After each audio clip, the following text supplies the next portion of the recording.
My friend shaved my head while I was blackout drunk to support his relative with cancer. Now his family is begging me not to press charges because he was off his meds. For context, a relative of what used to be a close friend of mine, whom we'll call Gary for this story, contracted cancer. I, 26M, was sympathetic and even contributed $100 to a donation pool for their treatment. But one day, Gary came to me, took off his hat, and revealed a freshly shaven head.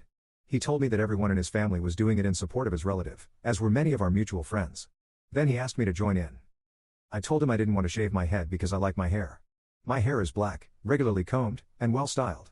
He said I could just get a wig or something and had actually brought his shaver kit. He was unboxing it when I told him this was not happening. I don't even really know his relative, so I'm not doing it, end of discussion. He called me some choice words and left angrily. We didn't speak for a week. Then, last Saturday, I got invited to a party at another close friend's house. There, I found out that Gary had tried the same thing on several other friends, and only a couple of them actually shaved their heads. Gary wasn't at the party, so I had a blast hanging out, playing video games, and listening to rock music. But I had way too much to drink and couldn't drive home. They said I could just sleep upstairs. I passed out on a bed, and it was a blissful sleep until I was shaken awake by another friend, who told me Gary had shown up late and that they caught him shaving my head while I was passed out. I saw what I looked like in the mirror and wanted to scream like I was in a horror movie. Gary even shaved off one of my eyebrows. Gary was still there, acting proud of himself, saying, "Now you're gonna have to shave off the rest, just like me." LOL. I was furious and called the cops. When they arrived, Gary fully admitted to what he had done and even said he was justified. The police didn't seem to think so, as this is classified as a form of assault. They asked me if I wanted to press charges, and the first words out of my mouth were, "Hell yes." Gary cussed me out while they took him away in cuffs. I tried getting my hair restyled into something presentable, but there was no saving it, and now I'm bald too. Now, a bunch of Gary's family members are telling me to drop the charges because Gary was off his meds and didn't mean to do it. I was like, what the F do you mean he was off his meds, because I never even knew he was on meds. But I still refuse to drop the charges. It'll take months for my hair to grow back the way it was. But all the calls and messages from Gary's relatives are starting to get to me. Just about everyone else in our friend group has cut Gary off, though, and they say I'm doing the right thing by not dropping the charges. So, am I the jerk for pressing charges on a former friend for shaving my head in my sleep? Relevant comments. Commenter. You could have talked to him instead of immediately calling the cops. I would definitely not want to be your friend. Though, if he kept being a jerk, then maybe press charges. Ops response. You think we didn't try to talk to him? He kept insisting that what he did was right. I was mad as hell, so I called the non-emergency number for the police. And Gary was so convinced he was in the right that he actually waited around for them. He spent that entire time gaslighting me and making fun of me. Commenter 2. You're honestly such a jerk for refusing to shave your head. When my friend had cancer, I shaved mine without hesitation to support them. That's what real friends do. The fact that you wouldn't do something so simple for someone battling cancer just proves you're not a real friend. It's just hair, it grows back, but your support could have meant everything to them. Ops response. The fact that you arbitrarily think I should have shaved my head for someone I don't even know is stupid. Do you think I don't know people who have had cancer? A friend of mine's grandmother literally had to have her breasts removed in the 90s due to breast cancer. She's still hanging in there. And from what I know, no one really needed to shave their heads for her back then. I donated $100 without question to the cancer fund of someone I don't even know. I can understand if you called me a jerk over the police, but don't act like I'm a jerk for not wanting to shave my head. Commenter 3. You didn't hear the clippers? You didn't feel your face being shaved? I have a bridge to sell you if you believe that. Ops response. I was really passed out from heavy drinking. They had to shake me hard just to wake me up, and loud music was playing for half the night. Have you ever been so drunk that you passed out so hard it was actually difficult to wake up? That's happened to me many times. Op adds an edit to his post. I want to make something clear here. So many people have said things like, dude, it's just hair. But would they all be saying that if I weren't a man? What if I were a woman with hair that took years to grow? Would they be saying the same thing? Sure, hair grows back, but it takes time. If it were something that grew back fast, people would be less inclined to care. But it's not fast. It takes months, and for some who had long hair, years. That's a lot of time wasted growing. And I don't plan on pushing for Gary to go to prison, but I don't plan to drop the charges either. His family already bailed him out. While I didn't know he was on meds, I did know he had quite the temper and even an entitled attitude at times. One example was a lunch where he wanted us all to combine the check and split it evenly. He got the most expensive thing on the menu. I got a cheeseburger. When we all said no, Gary went off on us for not being good friends. He's always been a jerk when he doesn't get his way, and I've only known him for about 3 years. This incident was the last straw not just for me but for a lot of our mutual friends. As for the charges, I don't want to send Gary to prison, but I would like him to get some therapy and community service. With the way Gary has acted around me in the past and what he did to me, I actually wonder how long it would have been before he got more violent. I've seen and heard of him getting into fights for less. Edit 2. I've gotten many comments from people saying, "You're the jerk, he has cancer."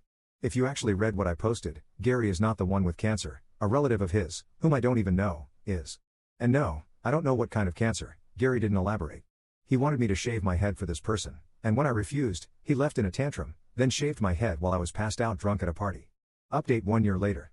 A friend of mine showed me a video yesterday in which my old post was read.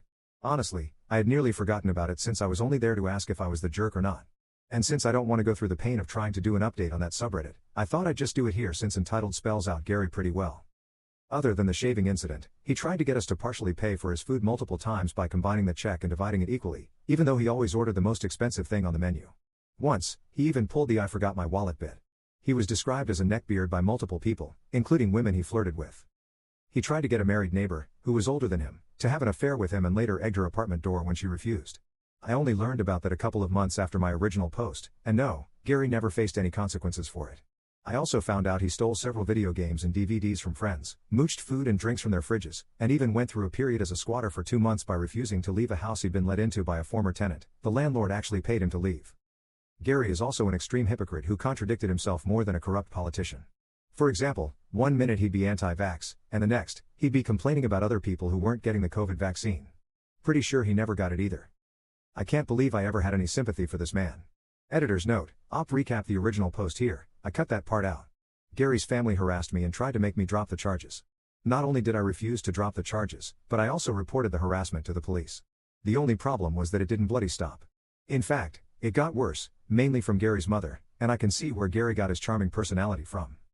She showed up at my apartment a couple of weeks after the shaving incident to scream at me, saying that I knew nothing about what they were going through and that a little hair wasn't a big deal. I told her my hair was a big deal to me and that what Gary did was inexcusable. Well, that earned me a slap across the face, followed by a swift kick to the nuts, and then a few more kicks to my body after I went down. It was all recorded by a camera I had watching the front door. The landlord wouldn't let me install a Ring doorbell cam.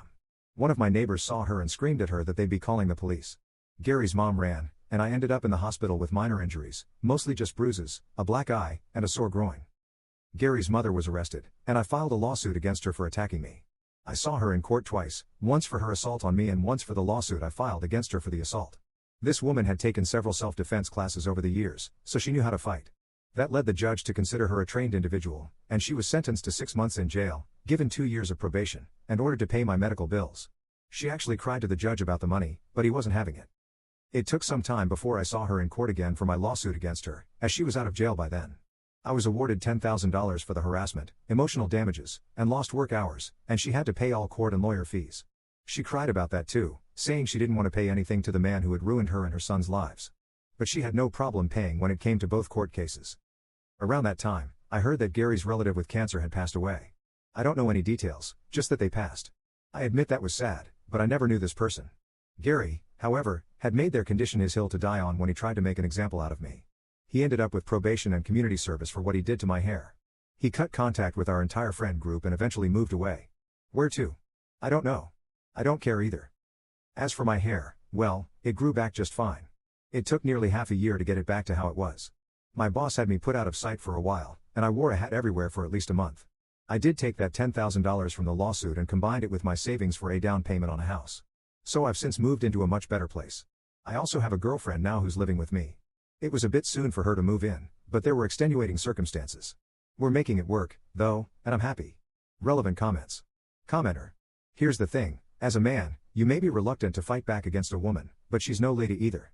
Don't ever just let someone slap and kick you because you refuse to fight back. Also, did the mother shave her head? Op's response. No, she didn't shave her head, unless she was wearing a wig, which I doubt. I don't know how many people in Gary's family did shave their heads because his mother was one of the only relatives I saw in person after the shaving incident.